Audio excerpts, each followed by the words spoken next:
Здравейте, прекрасни индивидуалности! Днеска в мисловна оренда.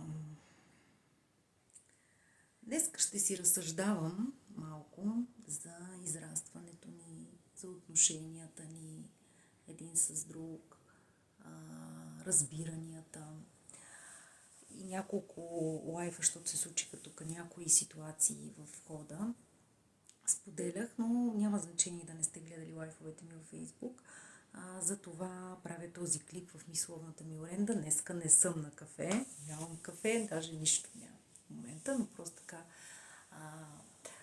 медитирайки си разсъждавах и така ми дойде импулс да споделя, да направя видео. И то е точно за това. Точно за това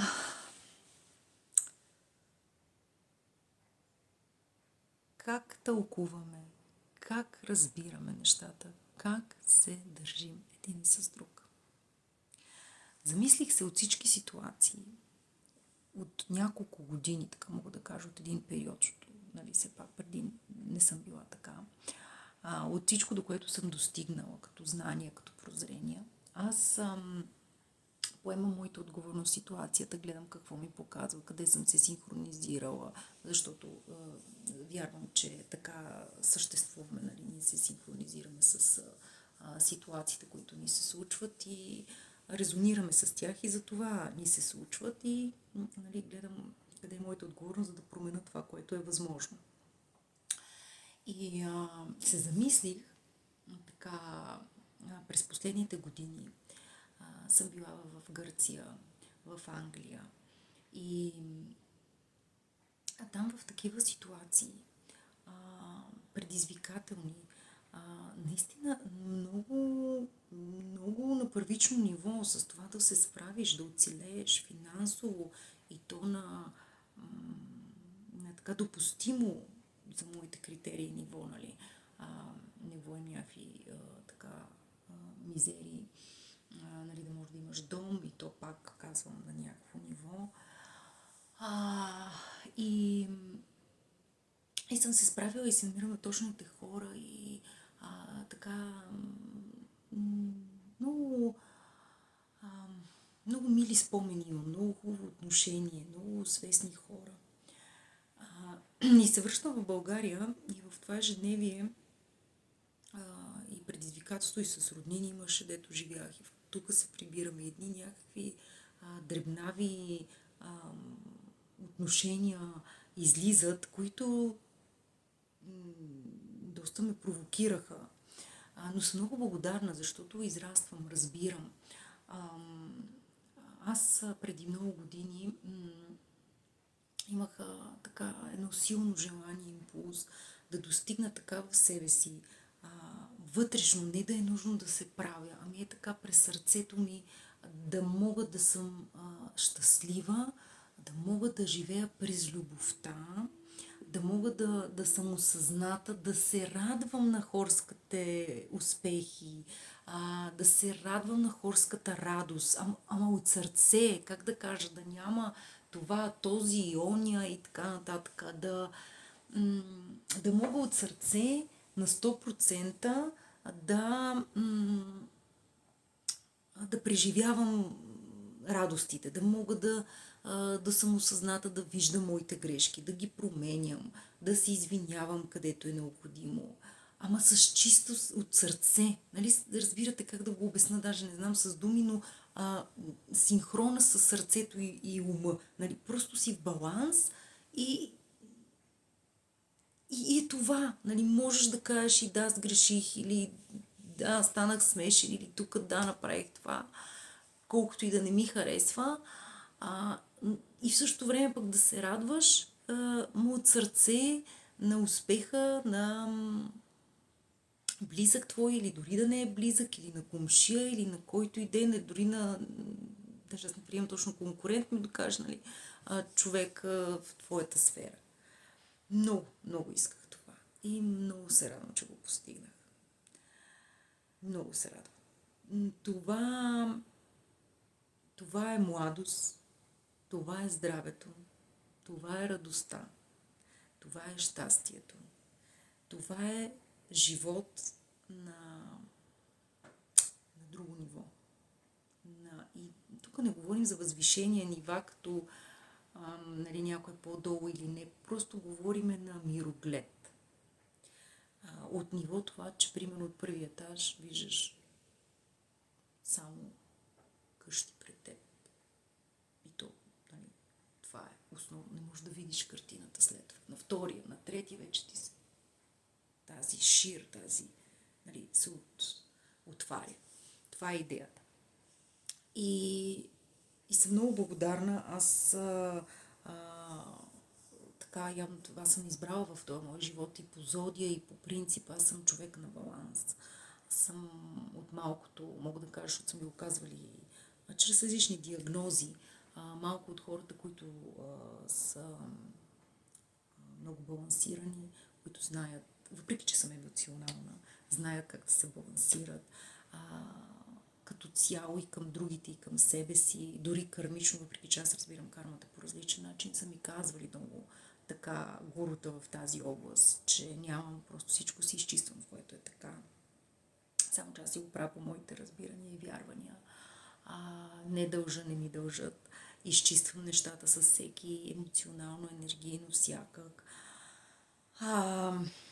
И наистина съм много силна в баланса. Баланс е дълголетието, баланс е здравето, баланс е пълноценния живот, баланс е качествения живот. Нали, тази златна среда, която всички я търсим. Аз наистина съм благодарна, че я постигнах осъзнато. Поддържам я, нали, осъзнато. Това е между мисли, думи и действия. Също е много важно да се прави. И така. Така че в тази мисловна оренда да не се фокусирам толкова в себе си, а по-скоро искам да се фокусирам в тези разсъждения, които може да са ви полезни на вас. На това, което аз наистина съм благодарна на всички ситуации, които в България бяха по-болезнени емоционално за мене. Защото тези предизвикателства от близки първо, но дори от комшии, които все пак ги имаш за близки, познаваш ги отпреди. И някак си и на твоя език малко повече нали, то болката пак аз съм позволила, не ги обвинявам, но да кажем ми е било малко по-мъчно, защото всъщност нали, все пак от някакси твои хора, дори само на твой език, би искал да е по-добре дори от в чужбина. И когато не е точно така, когато има някакви издребнявания, лъжи, и то без основателна причина, мислиш си казваш, окей, нали, защото си търсим някакво обяснение в мозъка. Така жегва. Но съм благодарна, защото всички тези ситуации и мене ме учат на много неща. И аз се побалансирах. Аз имам все още и така развивам говора си да мога по-меко, защото съм много директна и искрена. Но директността е за осъзнатите, за смелите и за човеците, които са много малко. Само такива хора могат действително да ме разберат, да сме бързо, лесно, ефикасна комуникация, защото там ти присъстваш, ти поемаш отговорност, там са емоционално зрели хора, което е много рядко. Много е рядко. И действително масата хора, не човеци, защото масата са и хора, има и човеци сред тях, те не са на това. И това няма лошо. Не казвам тук някой, че е по-възвишен. Аз много съм инвестирала в това. Като време говоря, толкова щеше и средства, за да го постигна. Нали, никой не ни учи на емоционална зрялост, никой не ни учи на дори в говора как да сме по-изчистени, Никой не ни учи на принципите на съществуване и на много други важни неща. Въобще този свят, таджиба, това ли, което виждаме или нещо май си фантазираме, май отделно, нали, че сме в симулация си е иллюзия. Всичко отделно въобще все пак има общи принципи. Какво движи, какво се случва, нали, защо се случва и то другия срещу мен, какво е, нали, окей, че ни отразява, че виждам и мои аспекти и така нататък. И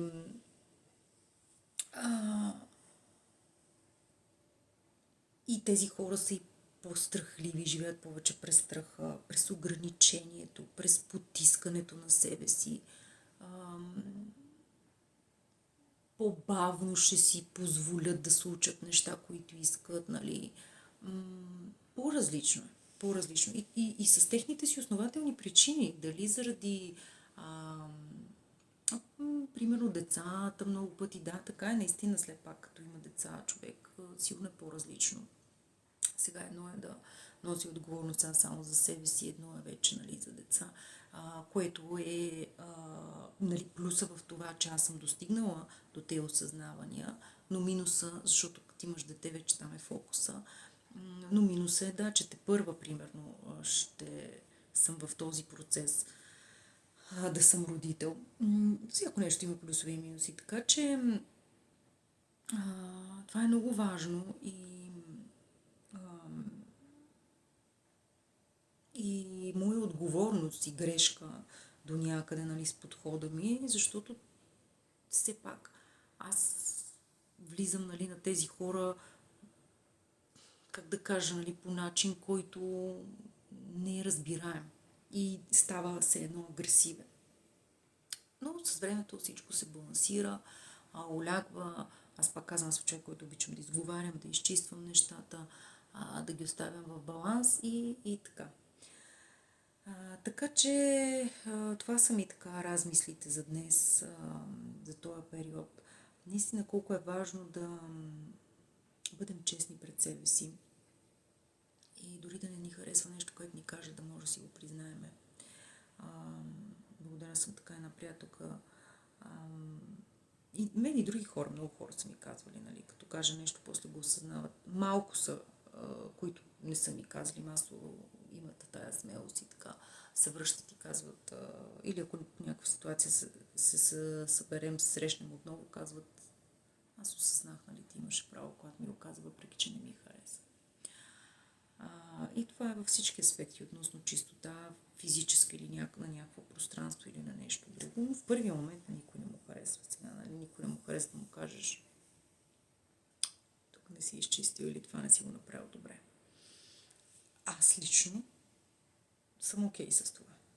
Даже предпочитам някой да ми го каже и да ми покаже конкретно какво и аз да го подобра. Това ми е супер добре. Много лесен вариант. Не е нужно да ми ги хлъзга, да се чуди как да ми го казва и така нататък. И не го приемам лично. Но колко хора, колко човеци са така. Колко са достигнали до това да не приемат лично и така нататък и така нататък. И като им кажеш нещо, веднага отива по друг начин. Но все пак хората, които работят върху себе си и се развиват, осъзнават, разбират и когато си честен със себе си, просто след това го променяш, нали, кажеш, добре, че ми каза, видях го, да, благодаря ти, нали, така е. Разбира се, примерно има моменти и аз, когато съм афектирана и точно в този момент може да не се съглася с това, което ми се казва, не че не го чувам, може да не се съглася, пак да си реагирам, да си го изкажа, защото съм още в емоцията. Но след това го обмислям и ще звънна, ще кажа, виж, благодаря ти, това, така. Това е много важно. Така че това правете. Развивайте се, търсете, обграждайте се от такива хора. Ако ви резонирам и аз, има варианти и за мене, има Академията разви своя потенциал. Е изключителна възможност и там се събираме точно такива хора, където имаме обучителна част, говорим за всички тия основни принципи, за които ви говоря, от които много неща ще ви се изяснат. Така че, или търсете си вашите начини, но това са